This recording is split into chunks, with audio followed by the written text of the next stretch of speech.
প্রার্থী সুকান্ত ভট্টাচার্য। হে সূর্য, শীতের সূর্য, হিমশীতল সুদীর্ঘ রাত, তোমার প্রতীক্ষায় আমরা থাকি। জীবন প্রতীক্ষা করে থাকে কৃষকদের চঞ্চল চোখ ধান কাটার রোমাঞ্চকর দিনগুলির জন্যে। হে সূর্য, তুমি তো জানো আমাদের গরম কাপড়ের কত অভাব।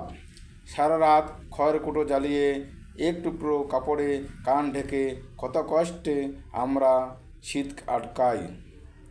সকালের এক টুকরো রোদ্দুর এক টুকরো সোনার চেয়েও মনে হয় দামি।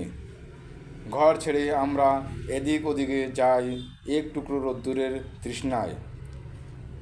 হে সূর্য, তুমি আমাদের স্যাঁতস্যাঁতে ভিজে ঘরে উত্তাপ আর আলো দিও, আর উত্তাপ দিও রাস্তার ধারের ওই উলঙ্গ ছেলেটাকে। হে সূর্য, তুমি আমাদের উত্তাপ দিও, শুনেছি তুমি এক জ্বলন্ত অগ্নিপিণ্ড। তোমার কাছে উত্তাপ পেয়ে পেয়ে একদিন হয়তো আমরা প্রত্যেকেই এক একটা জ্বলন্ত অগ্নিপিণ্ডে পরিণত হব। তারপর সেই উত্তাপে যখন পড়বে আমাদের জড়তা, তখন হয়তো গরম কাপড়ে ঢেকে দিতে পারবো রাস্তার ধারের ওই উলঙ্গ ছেলেটাকে। আজ কিন্তু আমরা তোমার অকৃপণ উত্তাপের প্রার্থী।